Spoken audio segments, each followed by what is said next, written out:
art and history collide in this small town of just over 1,200, many of whom are artists. We'll meet a few and make a couple stops to significant landmarks along the way on this episode of Ms. World Traveler Explores Tubac, Arizona. As we made our way to Tubac, our first stop was to the oldest intact European structure in Arizona. Founded in 1692 by a Jesuit missionary and completed in 1799, the San Xavier Mission is an outstanding example of Spanish colonial architecture, featuring thick walls, Baroque details, arches and vaults made from stone, clay brick, and lime mortar. The structural elements were brought by mule from rural communities and then assembled and decorated in place.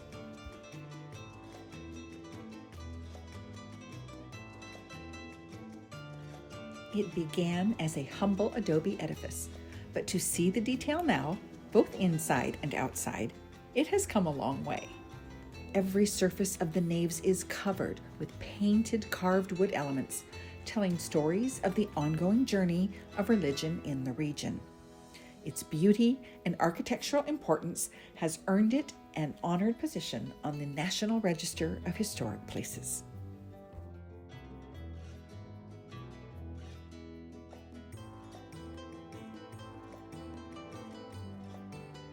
Preservation continues from centuries of natural disasters, earthquakes, and lightning strikes, but the indomitable mission still welcomes worshipers and visitors 7 days a week, with tours by donation offered Monday through Friday.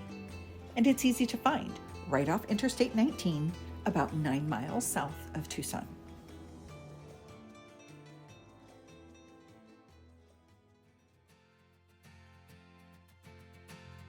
Continuing on another 30-odd miles, we arrived at our destination. Voted Best Small Town Art Scene 3 consecutive years by USA Today, Tubac is an 1800s Spanish presidio turned artist colony.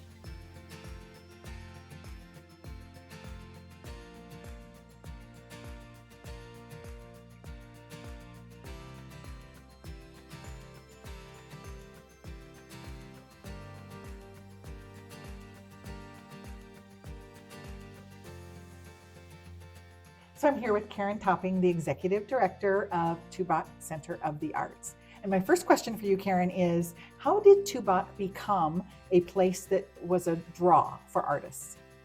Well, artists have been coming here for many, many decades because the history goes way back here in Tubac. Hundreds of years. When the Revolutionary War was starting, Juan Baptista de Anza came through here for Spain, picked up people in Tubac and took them with him to San Francisco. But artists came here, probably most of them came after a very famous artist named Dale Nichols, after World War II. He came and started a school here because the GIs coming back from the war, they wanted to learn, and some of them thought, well, this would be, I always wanted to learn about art. His school was here for several years. He didn't stay long, but because of his reputation, he attracted a lot of other artists to come. Well, so the Tubac Center of the Arts, this building here, this is a very interesting building. It is. And it has a story. Definitely. Okay. Over 50 years ago, the artists that were here, they were actually hanging their art on the barbed wire fences outside for travelers coming to stopping by, and they said, we need a place a place for our art. You mean barbed wire wasn't good enough? And so the community got together, land was donated, and community members raised the money for this first Tubac Center of the Arts, and it's been expanded twice since then. And the artists now had a place. It's the member-supported nonprofit, and so it's free to come here. But we have 2 member shows a year, exhibitions that are only for our members, but our other exhibitions attract artists from all over the country and sometimes from all over the world. And it's a beautiful place. So when you come to Tubac, you're going to see beautiful art here. With our introduction to the Tubac Center of the Arts in mind, we wandered into their exhibition space to learn more about award-winning abstract resin artist Victoria Thornton's Dreamweaver collection.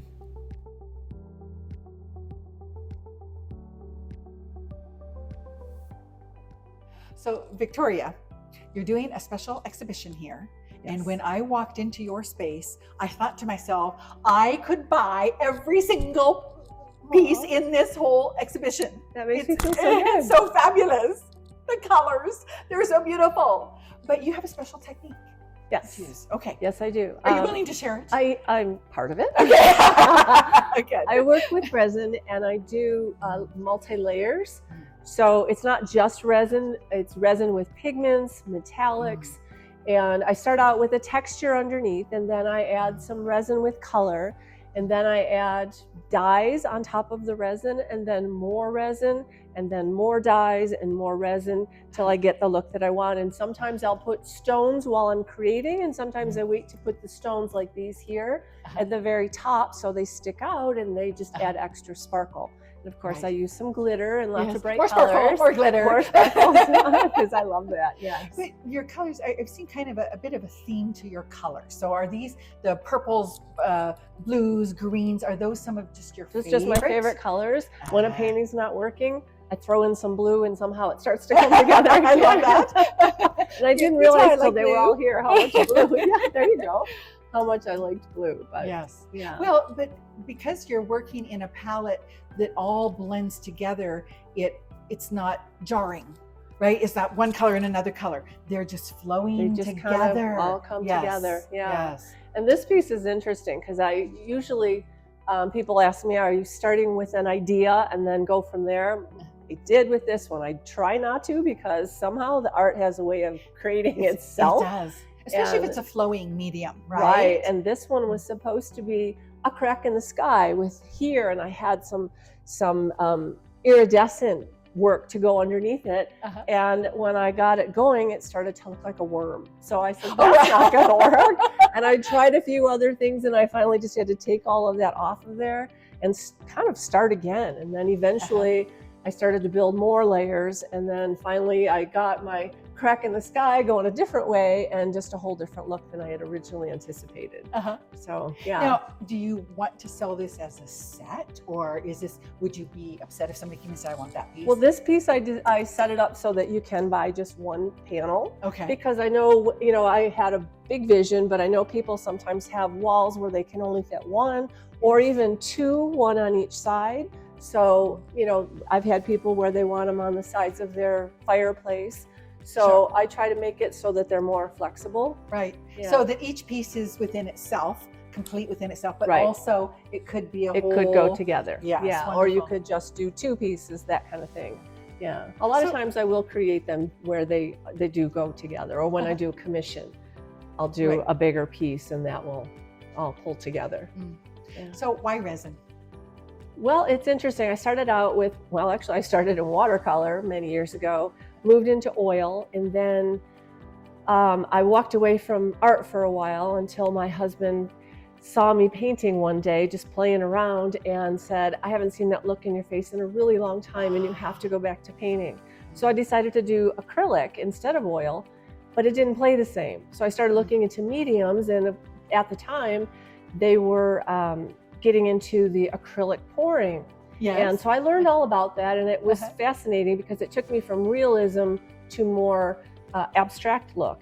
And then I said, well, I know that that's going to become too trendy and become kind of like tie-dye. So I started to move into resin and realized, the depth that I can get. And let me start to play with this and see how I can create even more layers with it, and just fell in love. And this is where I So how long have you been doing this now? I've been doing the resin work about almost 5 years. Okay. So, I've just been starting to play with it a little bit. Okay. And so in 4 or 5 years, is this where I'm going to be? This could be. It could be. And what's interesting is it'll take you wherever you end up going, and that's the That's beautiful right. part, is it's Yeah. so unique for every artist. Exactly. Yeah. Really, if you even tried to create this again, No, you would never be able to. never be able. None of these. Which I'm guessing as an artist, that is an important thing, because you don't want to create the same thing over and over, right? Exactly. You want to let it Exactly. have its own life. Then it doesn't feel like you're being creative and coming from your heart. Every one of these is different, and yet they all come from the same heart. So, Yes, yes. yeah. Well, it's just Yeah. beautiful. Thank you. Oh my gosh. Thank you I very said I would much. take home just about every single one of them. Well, I had them all stacked in my living room as I was creating them, and when I got them all out here and put them on the walls, I was just, oh my gosh. You were surprised too? I was. I really was, because I couldn't believe how beautiful they all felt to me. Yes. Well, thank you so much for sharing some of your process. Thank you. Thank you. Appreciate It's it. been a joy. Since the 1960s, the nonprofit Tubac Center of the Arts has been a gathering place for artists, an exhibition space, a performing arts venue, a gift shop, and has been offering a full schedule of seasonal events.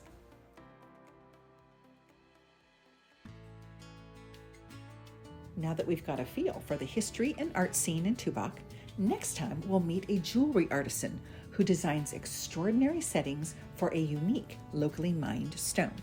Stay tuned.